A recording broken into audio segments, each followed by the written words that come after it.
Melina, Yes, Shaira? send the commander up to see me. I wish to speak with her.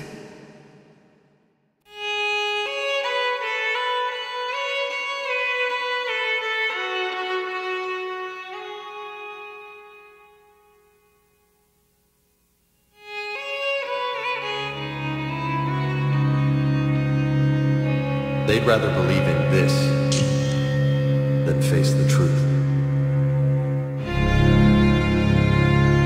I can hardly believe it myself. Like everything back on Earth is some kind of nightmare.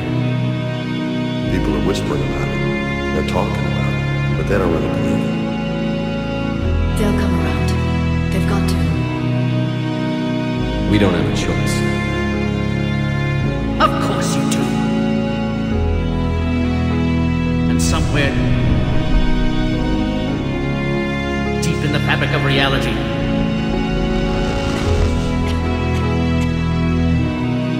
that choice will be remembered for eternity.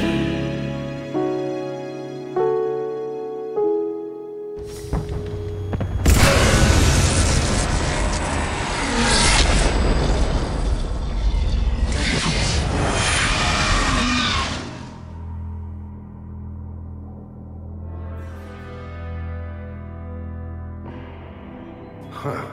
Looks like you've recovered. No more visions, if that's what you mean. You keep this. I don't need to see a report to know you did the right thing.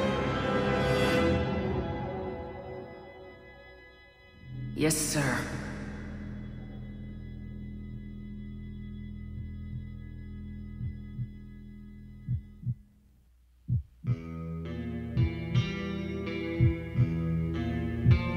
I was in complete darkness. Nothing other than my own heartbeat to sustain me.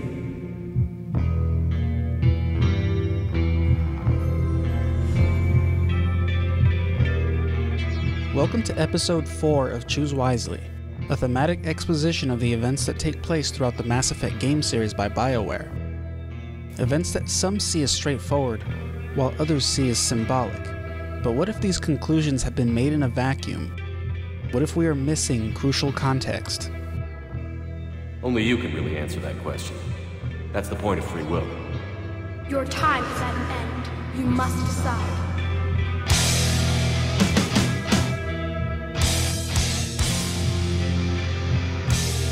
Have you ever wondered why the Reapers would provide a means to determine their exact time of arrival into the galaxy? Why would Hackett keep any knowledge of a Reaper invasion, something that threatens not just mankind, but all life in the galaxy, quiet? Thank you for your time. I'll keep this brief. Dr. Kenson recently reported that she found evidence of an imminent Reaper invasion. So why call me? As a favor to me, I'm asking you to go in alone.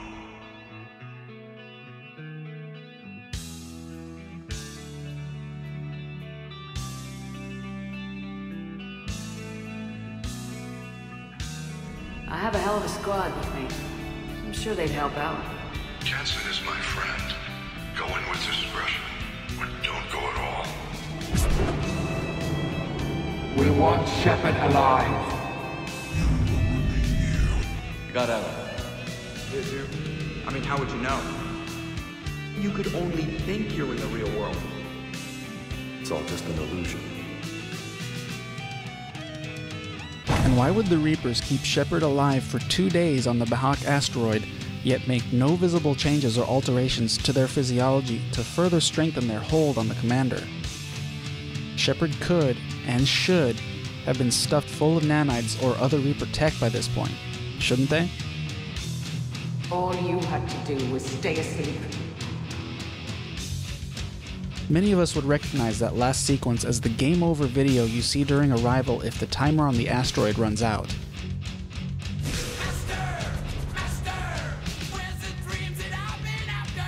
However, contrary to what we might think at first, this sequence is not actually a depiction of the events that occur if Shepard simply waits for the Reapers to arrive. The nightmare was back.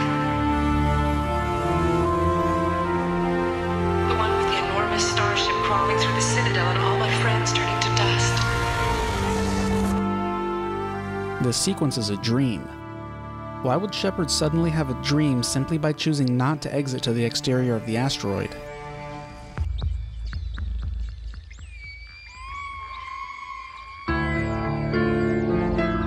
Shepard sees this dream if we stay inside the base. Take one step out onto the surface of the asteroid, even with just a few seconds remaining on the clock, and waiting it out will instead result in the asteroid colliding with the relay after yet another countdown in the form of a proximity timer.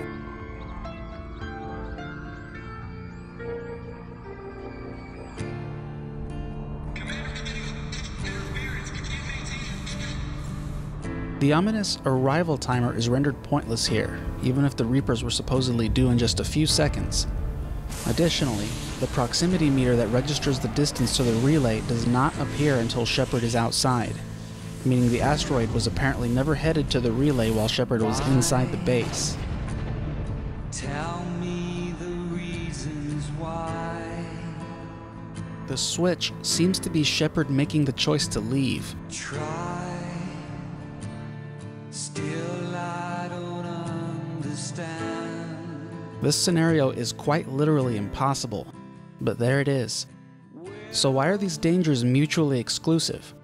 Logically, we should have been given this proximity timer to replace the arrival timer as soon as Shepard started the project. Warning, collision imminent. As this series has transitioned into a search for the truth, it enables us to open our minds to all possibilities. By not focusing on a literal or figurative interpretation, nor simply looking for evidence to support a theory or conclusion, our ability to question what we see in the game is not hindered by preconceptions. By shedding off any prior assumptions, we can allow the Mass Effect narrative itself to paint its own picture, rather than trying to paint it ourselves. Listen, can I ask you something though? Do you really think you'll defeat the Reapers?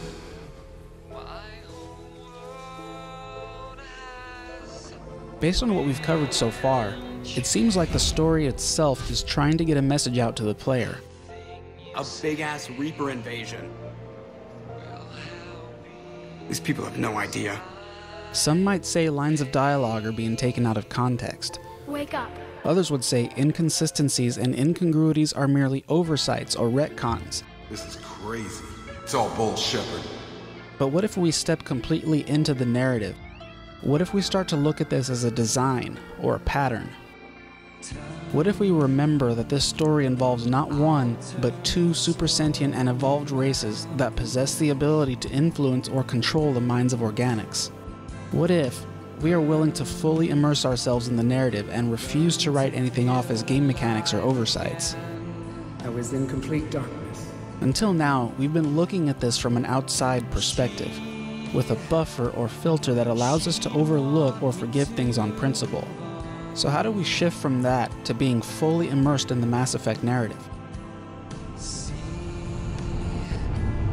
The first step is to understand the barriers between a fictional universe and its audience.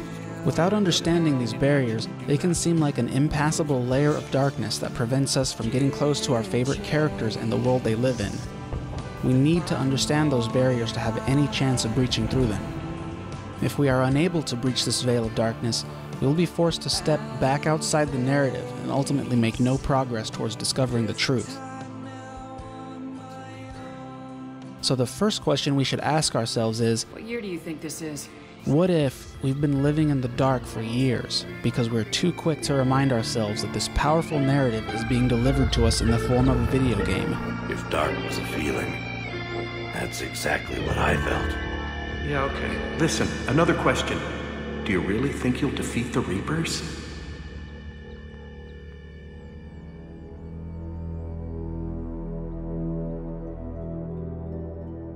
Reapers. The darkness must not be breached. The darkness? Symbolism is a powerful storytelling device that is critical in narrative situations that require additional drama and depth, or just to provide an extra layer of mystique to a plot. The artifact. Turn back! Garneau! Mass Effect 3 uses this storytelling device in earnest, often in very blatant capacities. Walk away! but even more often in very subtle capacities. Bonus in good faith, weapon from dead Blue Sun's marks. Such to the point that it could be debated whether it is part of a theme or simply a coincidence. But let's make sure we stay inside the narrative here. What we need to do is make sure we have a strong enough understanding of symbolism so that we can apply it to what we see within the story itself. That will give us the best possible perspective on many things we come across that do not have an obvious or specific meaning at face value. You might be wondering why this is necessary, but as we discovered in the last episode, symbolism can often be the only link between something we see or hear and the theme it represents. And themes can often provide the crucial context we need to get closer to the truth. Breaching the darkness is a heavily used symbolic phrase during the Leviathan story missions. The phrase and its variations are repeatedly used to urge Shepard to turn back and abandon the search for Leviathan. How do we know this phrase is intended to be symbolic rather than literal? We can determine that by breaking down the literal meaning of the phrase, breaching the darkness. You have brought You are a threat. They've learned too well. The darkness must not be breached. Let's say someone walks up to you in real life and says, "You must not breach the darkness." Would you know what they mean? What we do know is that to breach something is an action that creates a means of passage through either a physical obstruction or some kind of obligation or contract. Darkness is a noun that indicates the absence of light. Thus, this phrase cannot be taken literally in any context, since the absence of light is not a physical obstruction nor a contract or obligation. One or both of the words in this phrase must be symbolic for it to have any meaning at all. There are two major symbolic meanings for the word breach. The first one, which involves the context of religion and spirituality, we can rule out right away. That means we can safely speculate that breaching in this context means creating a passage through a mental or emotional barrier. To be more specific, let's refer to it as a psychological barrier.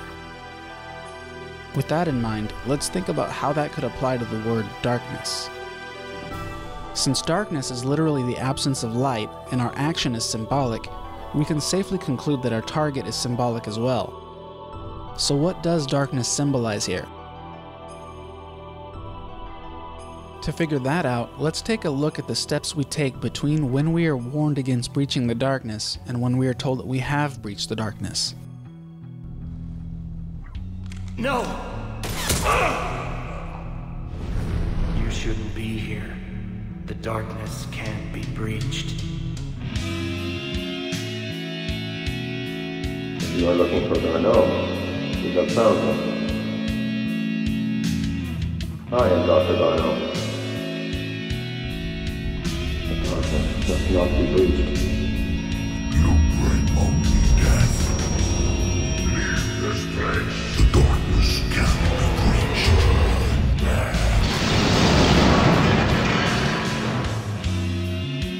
They've learned too well. The darkness must not be breached. You could trace the signal. You mean let me take you over? I feel a chill. The darkness can't be breached. The war needs you. There is no war.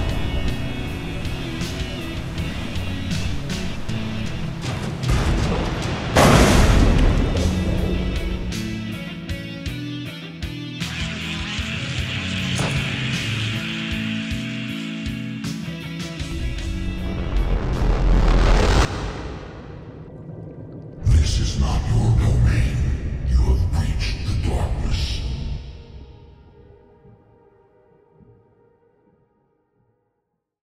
So the key events here associated with this symbolic act of breaching the darkness are as follows.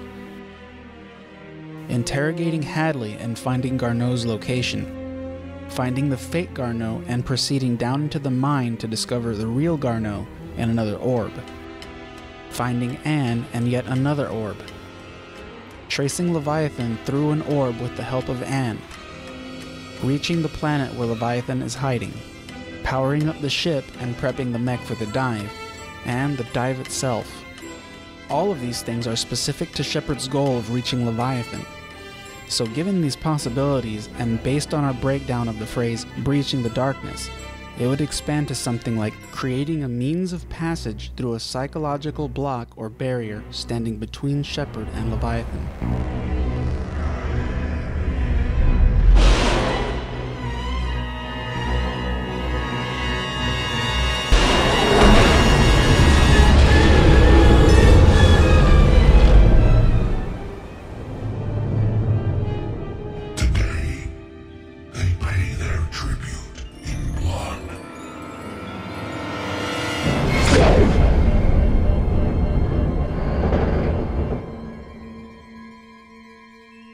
I am impressed by your continued existence, Shepard.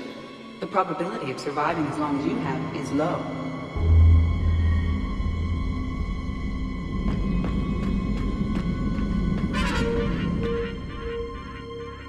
I mean, how would you know? How would I know what? If you really got out, you could only think you're in the real world.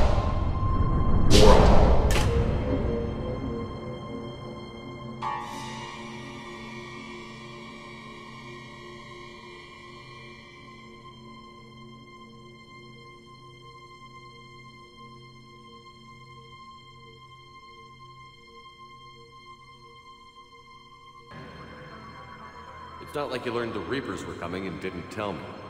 True enough. The threat of impending loss and the feeling of helplessness is expressed to the player through the eyes of Shepard within the first 30 minutes of the game. Although it may have been inferred that we are supposed to feel what Shepard is feeling, it may be more appropriate to view the entire prologue as a well-executed emotional distraction. This is a fourth wall break. Subtle as it is, there is no denying it. The impact of these events is powerful and hits hard and fast, but the narrative directed at the player is clear. You just left Earth burning and in ruin, and you are helpless to stop it. You saw the visions. You saw what happened to the Protheans. Surrender or death. There are no other options. You couldn't even save a single little boy. How can you possibly think you have any chance of coming back here with some friends to save the planet, let alone save the entire galaxy from the Reapers? You brought me back because you knew what I could do. I can defeat them. Doubtful. The odds aren't in your favor. Opinions may differ on how these fourth wall interruptions are to be interpreted, if they are noticed at all. Everybody knows what's at stake. Some might see them as Shepard's subconscious reaching out to the player, while others might see them as a form of communication by the narrative, used to convey clues or hints. But regardless of how we perceive them, I'm sorry if I ever accused you of pointing a gun at me when you didn't actually do that. they are everywhere. Sometimes I poke through crates too, you know, for extra credit. This sounds bad. Let's move. I talk to people, you know? Ask them if they have big problems that only I can solve. How do we stop them? So what exactly is the fourth wall, and how is it broken? The fourth wall is the imaginary barrier at the front of the stage in a traditional three-wall box set in a proscenium theater. Through this barrier, the audience sees the action in the world of the play. This wall plays an important role in suspension of disbelief. The modern equivalent would be our monitor displays and movie screens. What the hell am I looking at? When does this happen in the movie? Now. You're looking at now, sir. It is simply an invisible barrier that separates an audience from the action. Metafiction is the literary equivalent. Go back to then. When? Now. Now? Now. You don't have time to wait around, Shepard. Grab your weapon and armor. This pistol doesn't have a thermal clip. That can't be right. Think on your own time. That's not what I... Spit it out, or are you trying to build suspense? Commander Shepard? Excuse me, who is this? Conrad. Someone's hacking security trying to kill you. Story of my life. Excuse me.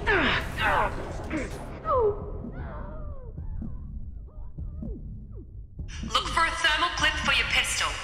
A what? A thermal clip. They stop weapons from overheating. Wait, where do these thermal clips come from? I thought weapons cooled down. You're in an You can still wait for your gun to cool down on its own, though, right? No, the in-gun cooling tech was sacrificed to make room for the thermal clips. That's not how I'd have explained it exactly. Okay, that's just... You might as well be going back to limited ammunition. Your grasp of the obvious is inspiring. We switched to thermal clips. I'll be sure to let every military organization in the galaxy know that. No, go past this part. In fact, never play this again. A fourth wall break happens when the characters directly interact with or otherwise acknowledge the audience. This is usually used in comedy, where an actor or actress looks into the audience or at the camera and speaks to or interacts with them directly. They do get better. Metafiction uses techniques to draw attention to itself as a work of art, while exposing the truth of the story. Everybody knows what's at stake. Quite ironic if you think about it.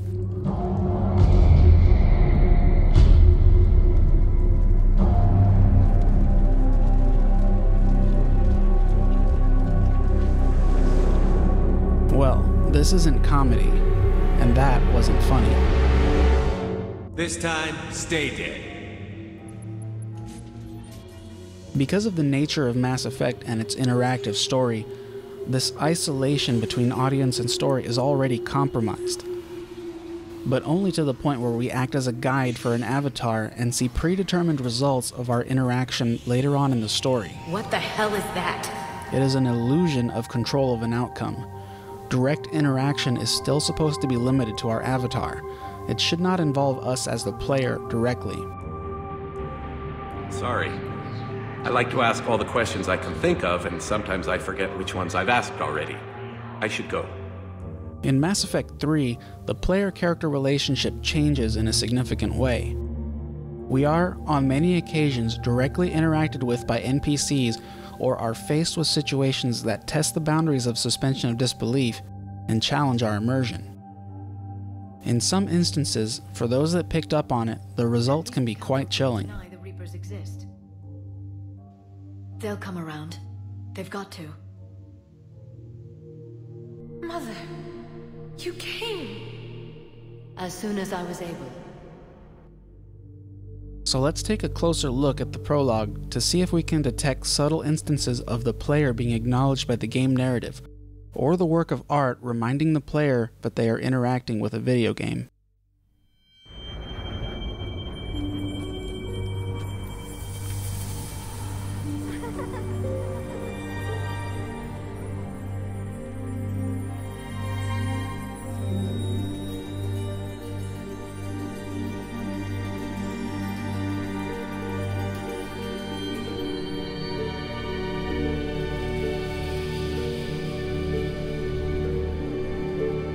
It's not ammunition, Conrad.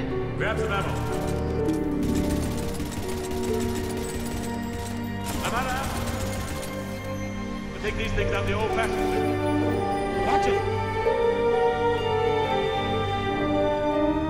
Shepard! In here. You can't help me. You're gonna take down a dreadnought. Evasive maneuvers.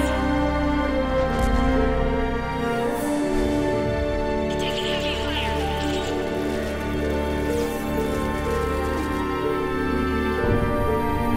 Nobody, this is Anderson. Do you read? There's more of them.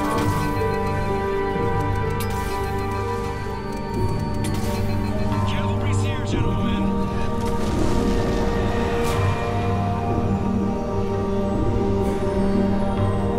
About time.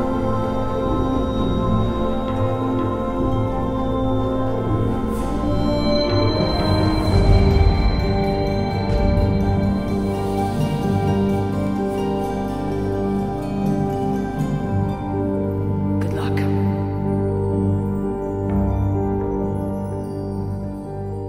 After leaving Earth, we find ourselves heading to Mars to begin the first chapter in the story.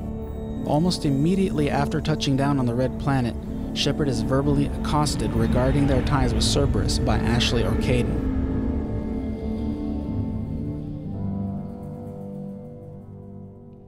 Those guys were Cerberus, weren't they? Sure looked like it. What's Cerberus doing here on Mars? Good question. You don't know? I'm not with them anymore, Ash, if that's what you're asking. A straight answer, Shepard. About this? What is Cerberus doing here? How am I supposed to believe you've cut all ties? That's what Cerberus had done to you. Is it really you? Not since they got their hands on you. Would you even know if they were controlling you somehow? Sorry, Shepard. I shouldn't have to explain myself to you, Ash. How many of us wished at the time that they would just shut up? Or perhaps that we could renegade interrupt them? Finish her. Despite the severity of this injury, it is not a stretch to say that this event could be seen as a symbolic manifestation of the frustration many of us felt over the attitude of our estranged shipmate. An attitude that we have been powerless to influence, regardless of our history with them. You know the commander? I used to. You're in the presence of a god. You show up after 2 years and act like nothing's happened. I would have followed you anywhere, Commander. I thought you were gone. Anything like this. You've turned your back on everything we stood for. Essentially, the Virmire survivor has been lost to us ever since the opening events of Mass Effect 2. It'll be just like old times. The result was that many players either developed hostile feelings towards them or were frustrated by their inability to reconnect. I'll never work for a group like that. So long, Commander. Good luck. Later in the story, as it turns out, if we no longer care about reconnecting with them, we are given the opportunity, directly or indirectly, to kill them. Could this extreme option be the result of the fans' reaction to the Virmire survivor's attitude in Mass Effect 2? The truth is that whether this character lives or dies is directly linked to how much we, as the player, care for them. There's no other way, and you'll always be the skipper to me. I'll see you soon. Ashley.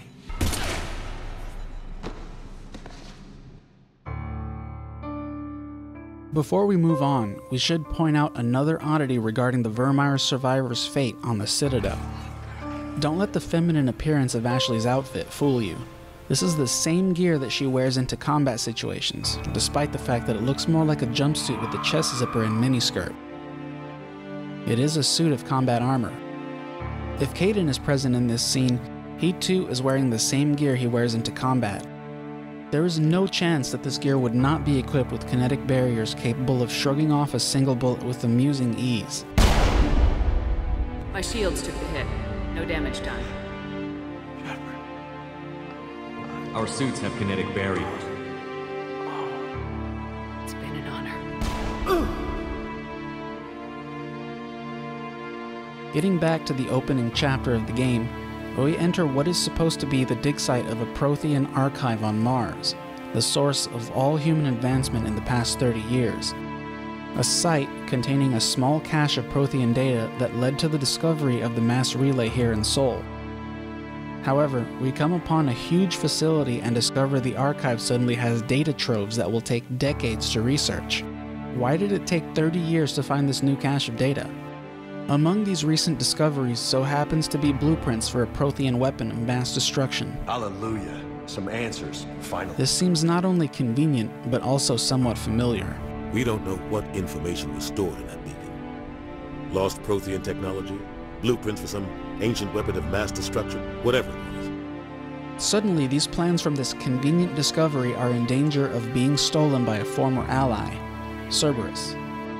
They may not actually get the plans, but again, we are faced with somewhat of a defeat as we have to watch the Virmire survivor get brutally wounded by a sexy synthetic that somehow doesn't require a room to house their AI blue box.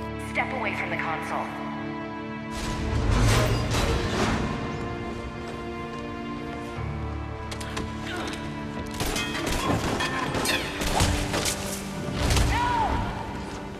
The first hour of Mass Effect 3 is an emotional roller coaster.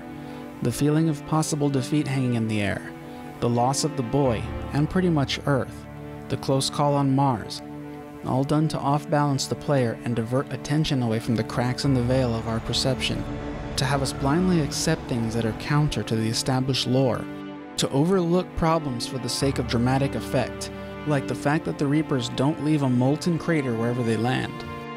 That must be where the Geth ship landed. A QEC on Mars linked to the Elusive Man, which subsequently disappears after use. and swallow the existence of a MacGuffin in the form of a win button called the Crucible. The team has dubbed it Project Crucible. This is going to be the most ambitious undertaking in human history. Will we get it done? You can do this. Never doubt that.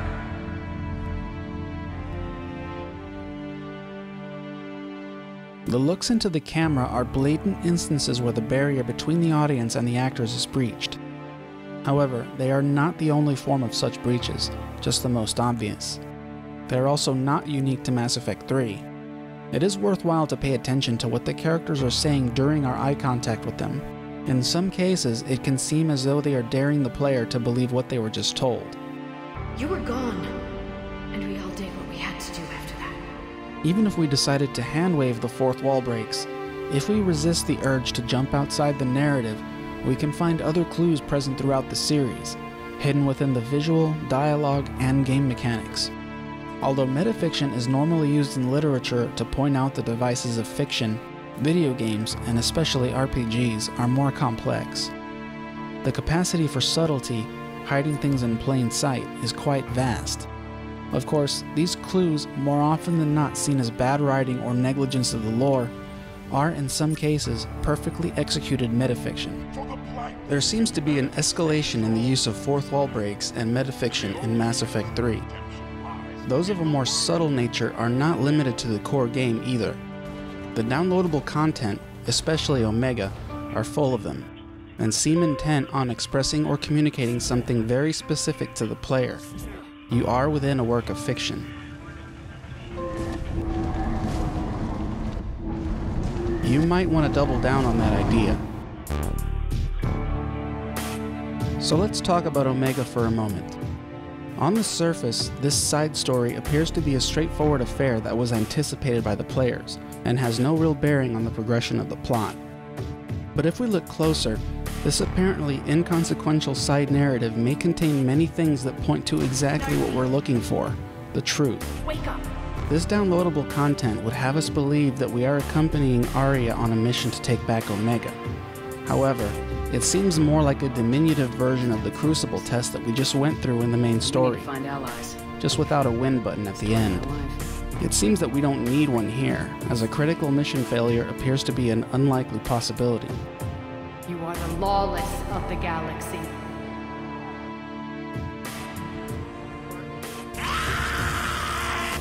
Are we blocked? Not this time. Come here.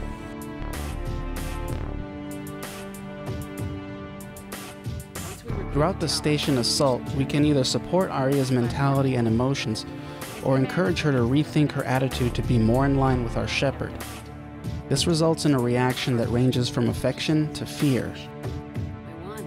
This scenario almost makes it easy to forget that Aria is a 1,000-plus-year-old matriarch, a biotic and political powerhouse, with the appearance and aggressiveness of a maiden. Validating me 1 minute, judging me the next? Which is it really? Have I been that hard to read? I've lived for 1,000 years, Shepard, and you may be the most powerful and baffling being I've ever encountered. I have no idea where I stand with you. I like it better that you don't know. I'd hate to see you get too comfortable.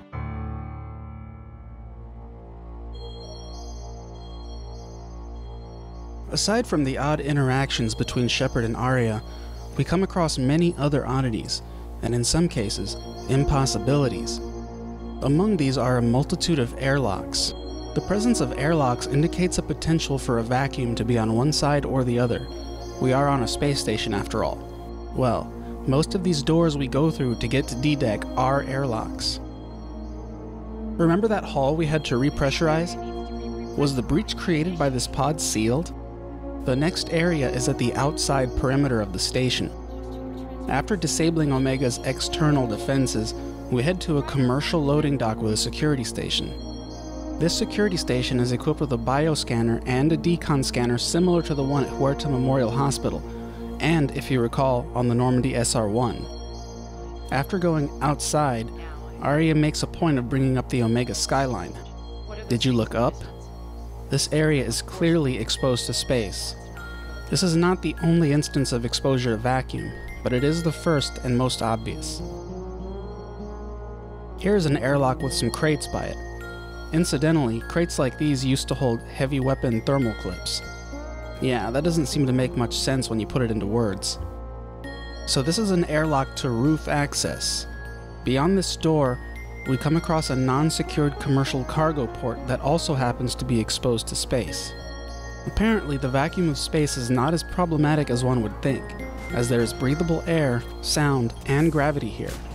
Generating gravity and oxygen inside the hollow area of this asteroid would be an astronomical feat and unimaginably expensive.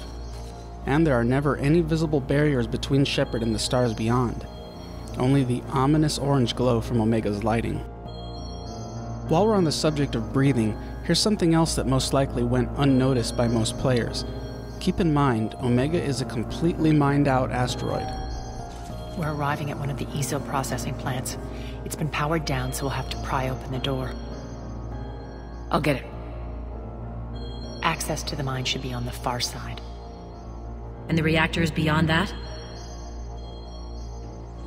According to the schematics. I ran Omega and Irene. I didn't work the mines myself. No. You had indentured servants for that. There are worse results of accidental exposure to element 0 in the womb. Beats the brain tumors some kids grew up with. Seems like you beat the odds. How many didn't make it? Out of 100, maybe 60 have no effect. 30 suffer adverse effects, little things like brain cancer. You know of any intentional exposures for certain? The misuse of guns in cutscenes is something that most would easily dismiss as a glitch or poor programming. But in some cases, such as the first cutscene on the station, Shepard is suddenly sporting an Avenger, while Arya seems to have no trouble using the gun we equipped her with. This is only one of dozens of examples throughout the game where guns appear and disappear in dreamlike fashion. Here, Shepard jumps back and forth between using the Bloodpack Executioner and the Avenger. Here, weapons are drawn from and holstered on the wrong spots on the armor. Here, Shepard somehow manages to have weapons equipped while in their casual attire. I got a bad feeling here. Just at a casual glance, we can easily tell that the use of Alliance guns in many areas and cutscenes is no accident. So the only pertinent question is, why? Almost every gun we see on Omega is Alliance issue. Why would the Bloodpack, Blue Suns, and Eclipse use the weakest weapons available? Why don't we see many alien variations here?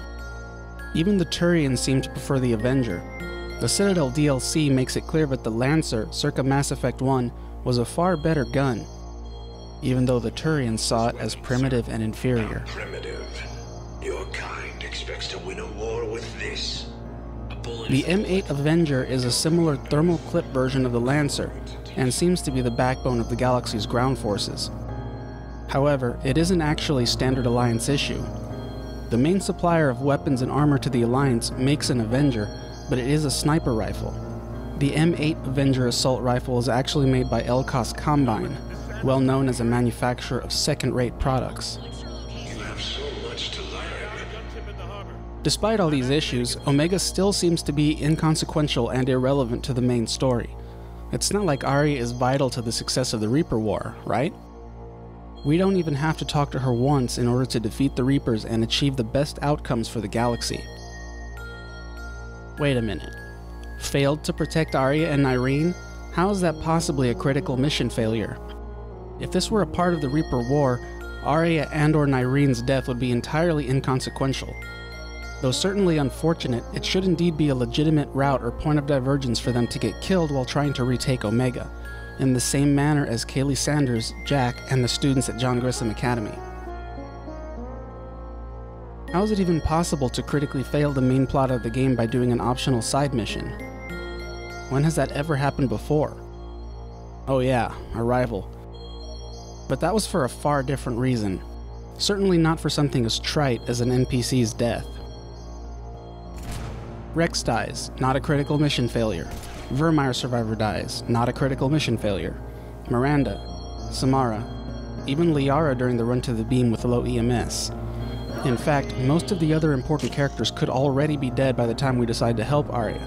Almost everyone from Mass Effect 2 could be dead. The cold hard truth is, these supporting characters don't matter one bit when set against the backdrop of the Reaper War. Only Shepard does. Or well, did.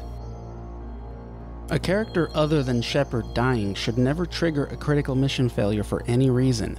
In fact, this situation is unprecedented in the trilogy.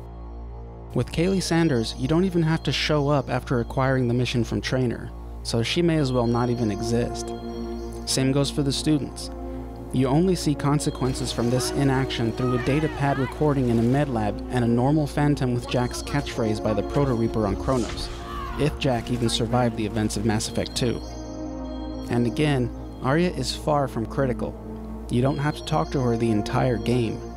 Moreover, assets were already long past rendered meaningless since the extended cut came out.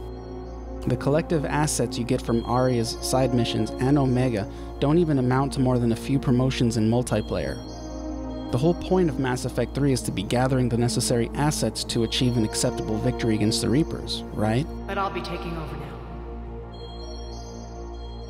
So, this 1,000-year-old matriarch doesn't understand Shepard? What exactly is our understanding of her? For that matter, what is our understanding of the Asari species, really?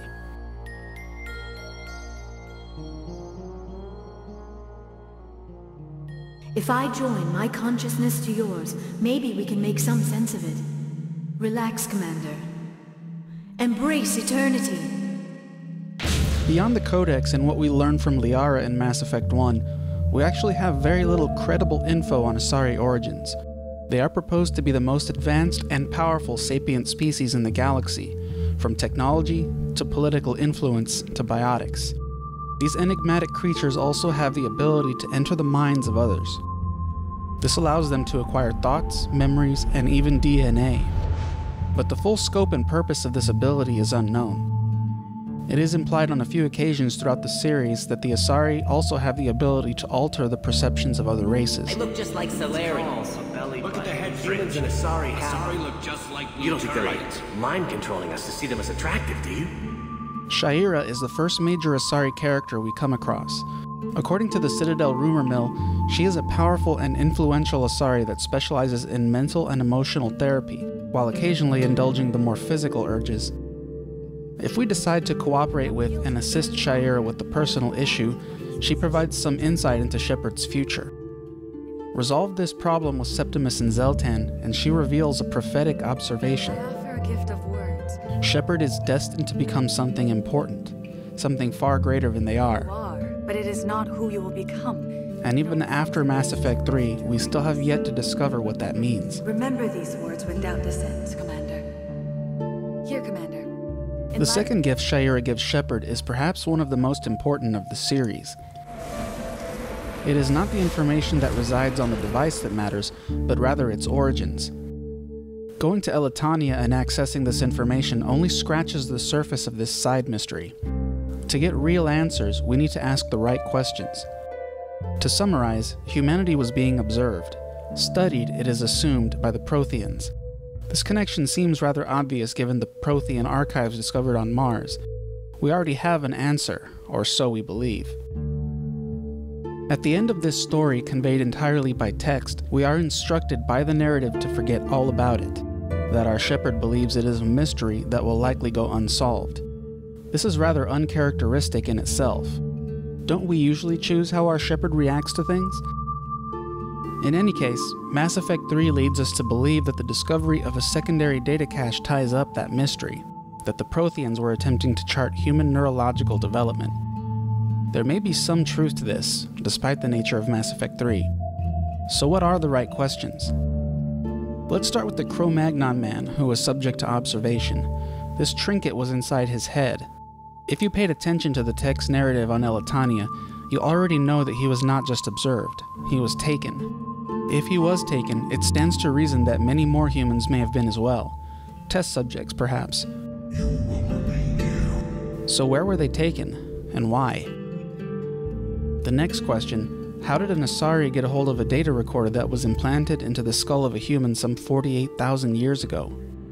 Evolutionary implications of human biotics. That's strange. TGS Mineral Works is a small to mid-level supplier of tungsten to the galaxy. TGS Mineral Works is focused on, and I must understand why. TGS Mineral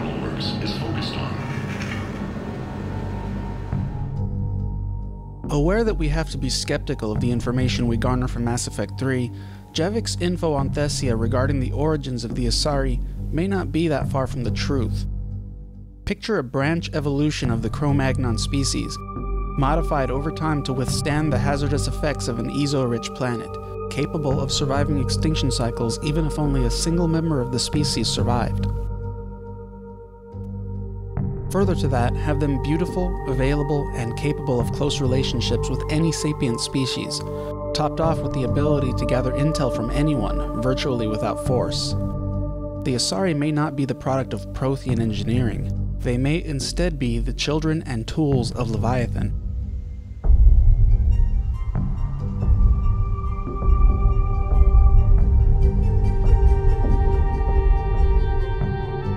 Even if this is not the answer, there is a possibility that the Asari have been around for multiple cycles. Tools of Leviathan that can repopulate if only one survives the Reaper culling. Even if none survived, Leviathan could have easily had a few on ice, which could then be dumped onto a viable ezo-rich world to start over. This would explain why they would need intervention for such basic things like learning the seasons and planting food crops. As discussed earlier, the Asari live for 1,000 years. It is unlikely that 50 generations of a species would so easily forget their own origins or history. In light of that, keeping the Temple of Athame a secret is a ridiculous notion. However, if they were defrosted at the beginning of a cycle, a little assistance may be required to help them along their evolutionary path. Discovered by the Asari. All this leaves us to wonder what Leviathan could be working towards by cultivating the Asari. Whatever it is, it seems clear that the Asari were not quite what they were working towards. Thanks to Shepard's accomplishments and Leviathan's interest, we can conclude that natural evolution succeeded in some way that engineering could not. Despite that, the Asari still seem to serve a clear purpose. With these possibilities in mind, every plot-important place we visit in Mass Effect 1 has a potential Leviathan thrall directing and manipulating Shepard, providing us with the information we need to take the actions they desire. Commander Shepard, we've received information that may be critical to your mission against Saren. You must listen. I have given you the cipher. Just about any and all significant plot advancement involves the help of one or more Asari. We've already talked about Sha'ira, so let's take a quick look at the others. A small mystery. I sense it is time for me to pass it on.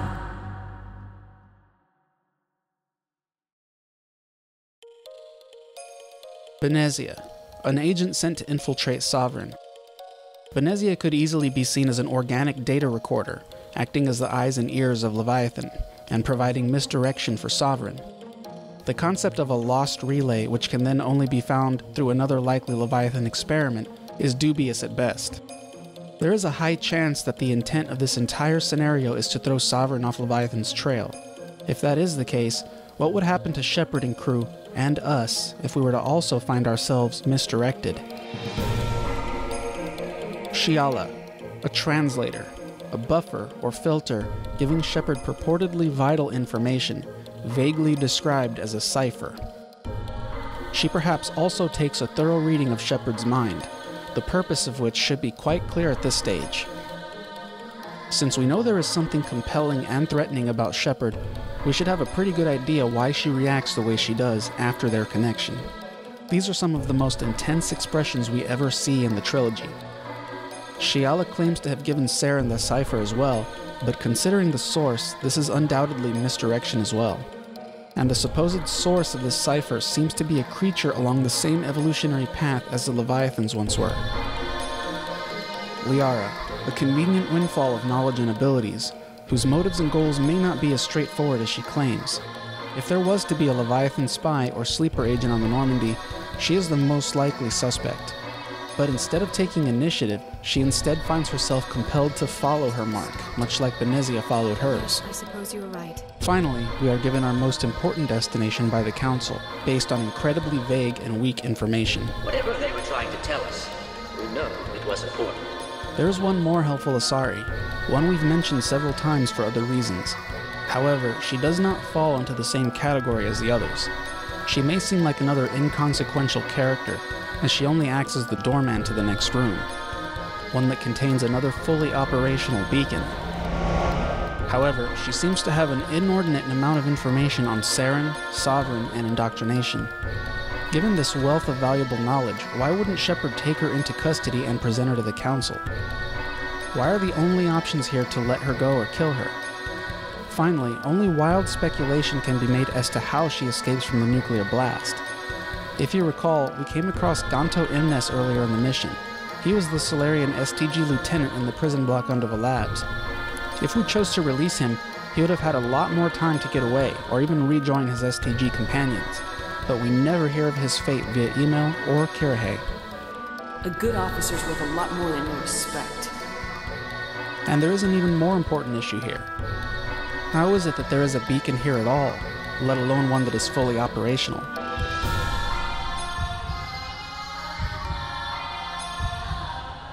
Saren was so intent on destroying the one on Eden Prime that he was willing to resort to a high-profile explosion to cover his tracks. If he was so worried about the beacon falling into the hands of another sapient, why would he leave the one on Vermeer intact and more or less unguarded? While we're asking questions, why do our squad mates not seem the least bit interested in the beacon or Shepard's well-being after using it? Even Liara stays silent, despite the fact that she shows a great interest in the subject at any other time, specifically in regards to Shepard.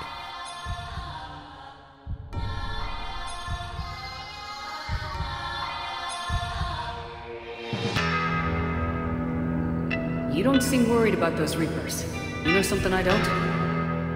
And not just Liara, but the galaxy and its denizens as a whole seem to bear a prevailing interest in Shepard. In many ways, it appears that the galaxy revolves around us entirely. In the context of a video game, this is no cause for suspicion, but now that we've seen that the story seems to be speaking out to us directly, an important point becomes clear.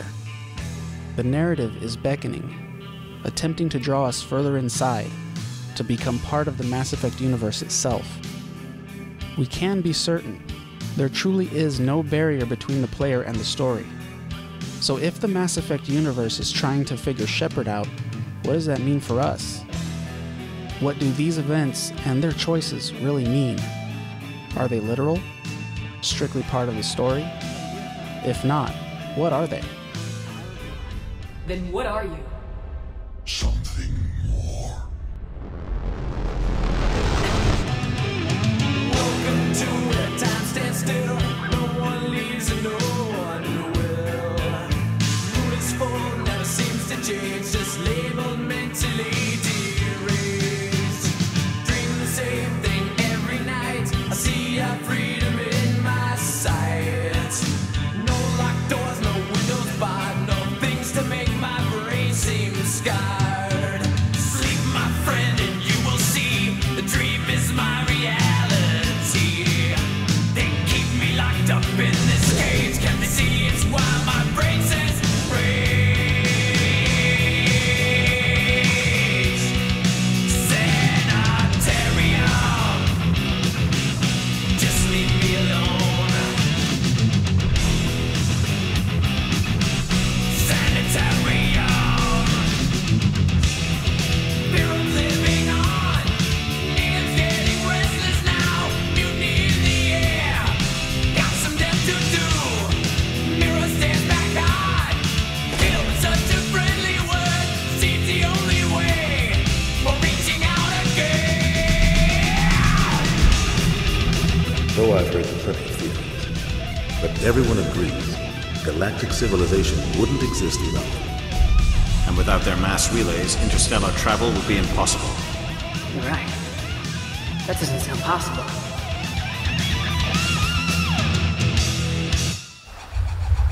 This place feels wrong to me.